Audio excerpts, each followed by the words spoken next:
O.J. Simpson.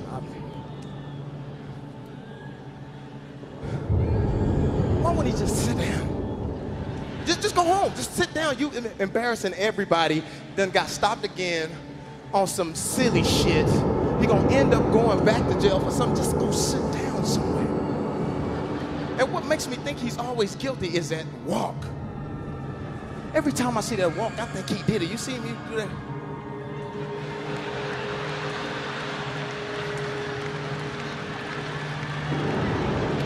Wiping blood off his shoe and shit. He looked like he finna kill somebody. It's like, yeah, I'll kill you, motherfucker. I'll kill again, y'all.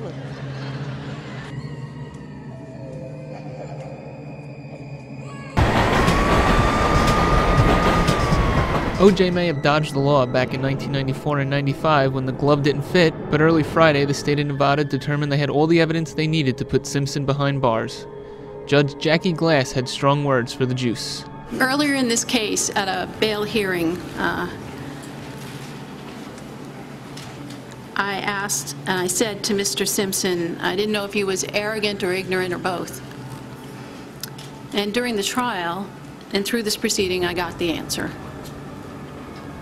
And it was both, because we heard it all. And what came out on the tapes said to me, and obviously to the jury, that the evidence in this case was overwhelming. Simpson's decline has been well publicized as the former NFL star running back offered the media great photo ops by racing the police in the infamous white Bronco, being acquitted of the murders of Nicole Simpson and Ronald Goldman, writing the book If I Did It, and now robbing and kidnapping in order to get back some of his supposedly stolen possessions. Simpson was convicted on 10 counts.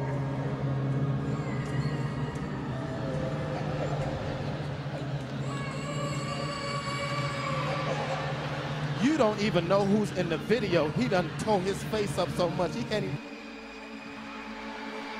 You don't even know what the hell is. Who is this? This motherfucker's a puppet. That ain't the real Michael Jackson. And why does he think he's a gangster when he walking?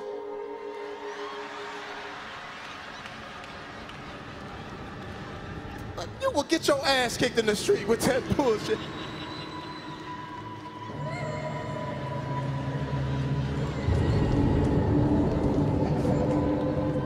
Somebody will sock the shit out of you. What threw me off was the MTV thing. You see him on MTV? He was like, he got home because his moonwalking, he couldn't get off the blocks or something.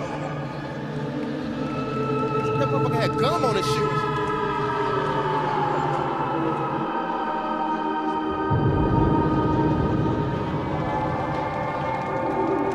And his turns were so slow,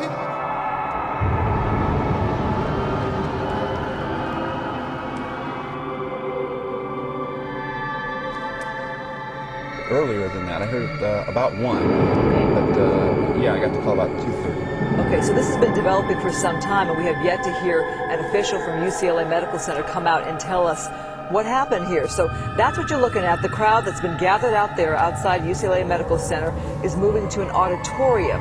And it's interesting to think, who are these people? Why are they there? We talked to Jane Yamamoto, who had fans with albums. Apparently they want to go and hear officially what has happened. Because is it just me or is Whitney Houston smoking crack now? Did you see that on BET? Don't act like it's just me. Did you see her come out on BET? I'm not saying, look, I love Whitney. Don't get me wrong. I love Whitney Houston. I'm not saying she's a crackhead, but she's very crackish. Did you see in BET? She came out on BET.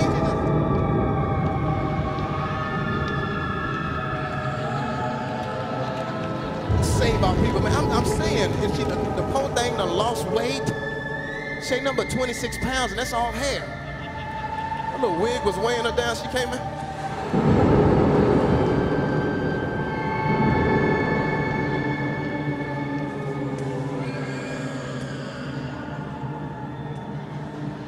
I ain't saying she's a crackhead, just very crackish. Anytime you can't finish your own song.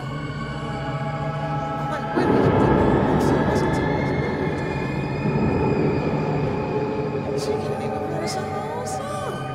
And she was like,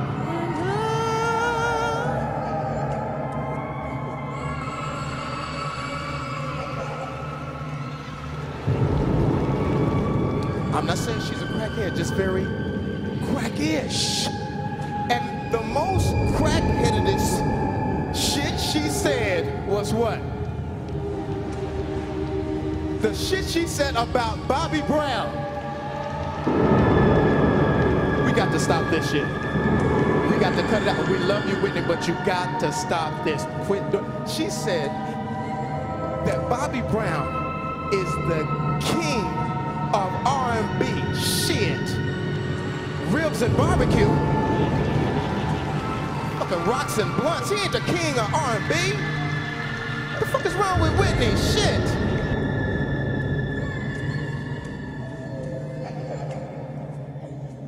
We have breaking news tonight out of Los Angeles, the death of singing star Whitney Houston at the age of 48. Details are still coming in, but her publicist has confirmed her death to the Associated Press, although the circumstances and the place are not clear.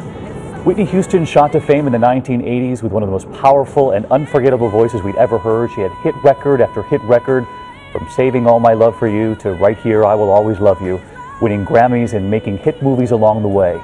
Her success, as you might likely know, was hurt by her struggle with drugs. She recently had a new album, was working on a comeback in the last couple of years. But tonight we have learned through her publicist, confirming to the Associated Press, that Whitney Houston has died at the age of 48. We, of course, will continue to follow this at abcnews.com. Good morning, America. First thing in the morning, again, the loss of Whitney Houston and her incredible voice. We have breaking news tonight out of Los Angeles, the death of singing star Whitney Houston at the age of 48. Details are still coming in, but her publicist has confirmed her death to the Associated Press, although the circumstances and the place are not clear. Whitney Houston shot to fame in the 1980s with one of the most powerful and unforgettable voices we'd ever heard. She had hit record.